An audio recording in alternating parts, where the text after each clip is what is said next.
Bonjour à tout le monde. Merci l'établissement thermal de m'avoir proposé de présenter ce topo sur les traitements de la sclérose en plaques. C'est un domaine très mouvant, vous allez voir, puisque je présentais ici la sclérose en plaques il y a 3 jours, et il y a donc déjà des diapositives qui ont changé. Depuis quelques années, l'AFSAP nous demande de déclarer nos conflits d'intérêts avec les laboratoires pharmaceutiques. Les voici donc listés ici. Comme je le disais, donc c'est un domaine extrêmement mouvant, aussi bien sur la connaissance de la sclérose en plaques que vis-à-vis des critères diagnostiques, dont vous parlera le professeur Labauche tout à l'heure, mais aussi les stratégies de suivi et de prise en charge, ainsi que ces stratégies thérapeutiques, puisque les médicaments apparaissent régulièrement, et vous allez voir que de très nombreuses molécules sont en train d'apparaître, et schématiquement, ces 20 dernières années, 5 médicaments ont été mis sur le marché, et il y en a environ 4 qui sont attendus dans les 4 prochaines années, et ça va continuer d'augmenter très probablement, car la recherche sur la sclérose en plaques est extrêmement active. L'intérêt, bien sûr, c'est que les molécules sont de plus en plus efficaces et de mieux en mieux tolérées par les patients. Alors très schématiquement, c'est important pour connaître les approches thérapeutiques et l'utilité des traitements que l'on va pouvoir ou devoir mettre en place chez les patients, d'avoir une idée pour tout le monde du processus de la sclérose en plaques. Les choses sont maintenant assez bien connues, et sur ce schéma, considérez qu'à gauche il y a le sang, et à droite il y a le système nerveux, et là c'est la paroi de l'artère qui empêche bien sûr le sang d'envahir notre système nerveux. Eh bien on sait que la sclérose en plaques commence à partir d'une stimulation par un agent extérieur et grâce à un terrain génétique. Tout le monde n'a pas une sclérose en plaques. Il faut donc un terrain particulier, un agent extérieur qui peut être n'importe lequel, que ce soit peut-être un virus, peut-être une bactérie, peut-être un aliment, peut-être un pollen. C'est bien sûr multiple. Et cette association d'agents extérieurs et de terrain génétique va activer anormalement notre immunité. Donc tout le monde n'est pas capable d'activer son immunité de manière excessive.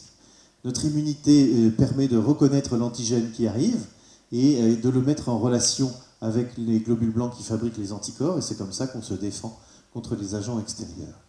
Dans la sclérose en plaques, le phénomène est anormal, puisque ce lymphocyte activé va acquérir la propriété de passer à travers la barrière hémato-encéphalique, donc à travers la paroi des artères, et ce sont en particulier certains lymphocytes qui sont capables, les Th17, de léser cette barrière hémato-encéphalique.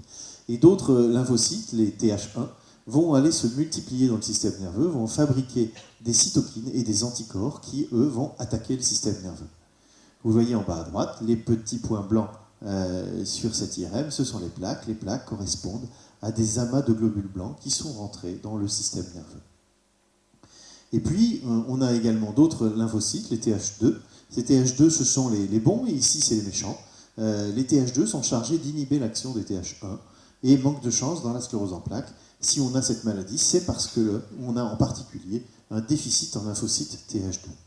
Enfin, le dernier acteur, le lymphocyte T régulateur, lui, il est chargé ici de réguler le pourcentage de Th1 versus les Th2, et comme il dysfonctionne, c'est une des raisons pour lesquelles les Th2 sont particulièrement déficitaires.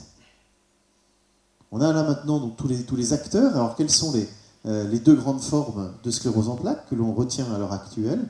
Eh bien, la première, qui est inflammatoire, qui est la plus fréquente, 90% des patients. Ce sont des patients qui font des poussées ou qui ont fait des poussées, parce qu'on peut commencer simplement en forme par poussée, puis arrêter d'en faire et avoir un handicap progressif ensuite. C'est de toute façon rangé sous le vocable de sclérose en plaques rémitante, 90% donc des patients. Et puis la deuxième forme, plus rare, la forme dite primaire progressive. Le patient a un handicap progressif qui ne fait qu'augmenter avec le temps. Et cette forme est un petit peu différente, puisque, en dehors d'être bien sûr minoritaire, 10% des cas, elle touche essentiellement des hommes après 40 ans, alors que la forme rémitante touche essentiellement des femmes aux alentours de 20 à 30 ans. L'élément important, c'est que cette forme-là est dégénérative et on n'a actuellement pas de moyens thérapeutiques pour traiter cette maladie. L'essentiel des moyens thérapeutiques concerne la forme rémitante, ce qui finalement tombe bien, et ce n'est pas un hasard, parce que c'est la plus fréquente. Donc, comme c'est la plus fréquente, c'est celle dans laquelle il y a eu aussi le plus de recherches. Alors, quelle prise en charge thérapeutique pour la sclérose en plaques? Donc, je le redis, hein, c'est un point important, ça concerne essentiellement les CEP qui évoluent par poussée. Les traitements de fond qui existent à l'heure actuelle, je vous l'ai dit, hein, ils existent depuis près d'une vingtaine d'années. Ce sont les interférons que les patients ici connaissent, ainsi que l'acétate de glatyramère ou Copaxone.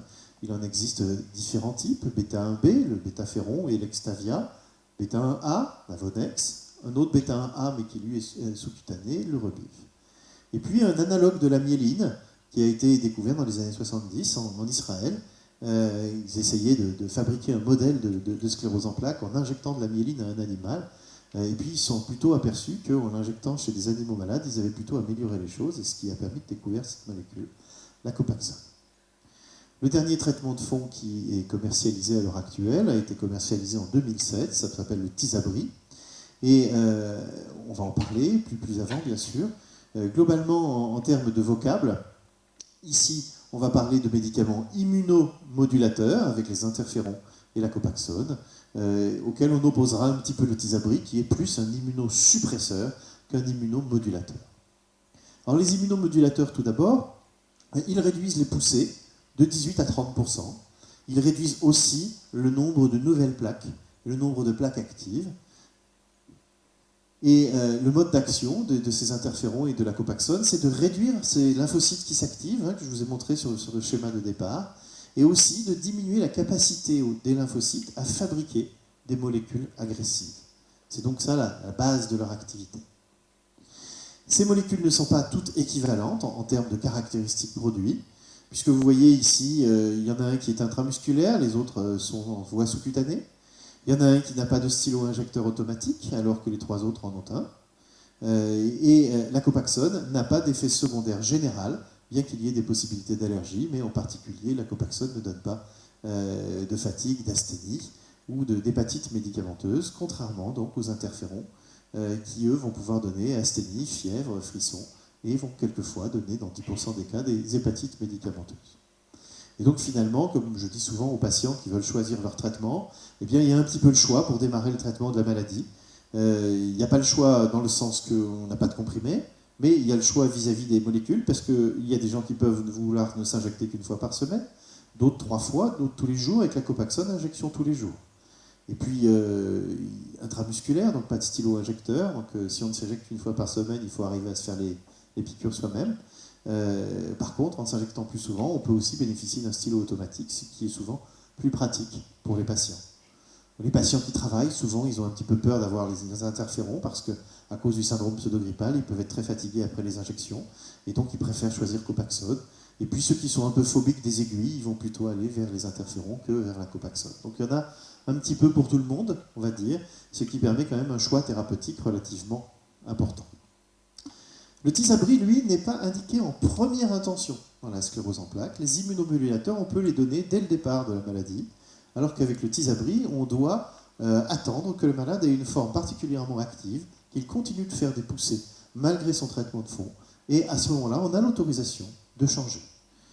Pourquoi? Parce que le Tysabri a des effets secondaires qui sont très particuliers, dont je vais vous parler. Mais cette molécule est une molécule issue de la recherche sur la sclérose en plaques. Si vous voyez ici schématiquement, c'est le sang, et là c'est le système nerveux. Et vous voyez le globule blanc pour passer cette barrière entre le sang et le cerveau, qu'on appelle la barrière hémato-encéphalique, il a besoin, avec cette molécule d'intégrine, d'aller se fixer sur le récepteur en vert, et une fois qu'il est fixé sur le récepteur, il acquiert la capacité de passer à travers la barrière. Une fois qu'on a identifié ces intégrines, on va simplement fabriquer un anticorps monoclonal qui bloque ces intégrines, que vous voyez ici en jaune, le Tysabri, et comme il bloque les intégrines, le lymphocyte ne peut plus s'accrocher à la paroi, il ne peut donc plus rentrer. Donc si le lymphocyte ne peut pas rentrer, il ne peut pas y avoir de plaque, s'il ne peut pas y avoir de plaque, il ne peut pas y avoir de poussée. C'était le principe que l'on attendait de cette molécule, et c'est tout à fait ça qui se passe. Donc actuellement, indication, donc, comme je l'ai dit, en deuxième intention, surtout sur une maladie donc active. Il peut nous arriver de le prescrire en première intention, mais sur des formes de CEP qui sont particulièrement extrêmement agressives. Il n'est pas indiqué donc en première intention parce que le Tysabri peut engendrer une leucoencéphalite. C'est une infection du système nerveux par un virus qui s'appelle le virus JC. C'est un virus dont nous sommes tous porteurs. Mais après 1 an et demi, 2 ans de Tysabri, ce virus peut muter et acquérir la capacité à attaquer nos neurones. Et cela se produit, comme vous le voyez, dans 1 cas sur 1000. Ce n'est pas très fréquent. Mais au début des essais thérapeutiques avec le Tysabri, on ne savait pas qu'une telle leucoencéphalite pouvait se produire. Et donc on ne s'est pas méfié. Et les patients qui ont développé cette leucoencéphalite sont morts. La sclérose en plaques n'est pas ou exceptionnellement mortelle. Donc comme le médicament peut être mortel, c'est la raison pour laquelle il n'est pas indiqué en première intention et ne restera pas indiqué en première intention puisque nous n'avons pas de moyens de prévenir cette leucoencéphalite. Vous voyez qu'à l'heure actuelle, dans le monde, il y a eu plus de 100 cas de leucoencéphalite. Il n'y a pas eu des décès chez tout le monde parce que maintenant on sait qu'elle peut survenir et l'on sait qu'il peut suffire d'arrêter le traitement pour que cette leucoencéphalite disparaisse. Si le virus mute, c'est parce qu'il n'est plus, l'organisme n'est plus défendu par nos globules blancs. Donc quand on arrête le Tysabri, les globules blancs rentrent à nouveau dans le système nerveux, vont détruire le virus et le patient va guérir si l'on a arrêté le traitement suffisamment tôt. En pratique, le Tysabri, c'est une perfusion toutes les 4 semaines en milieu hospitalier. Et la différence avec le traitement, je crois que j'ai oublié une petite diapositive, il me semble. Oui. Oui, tout à fait, j'ai oublié le diapo.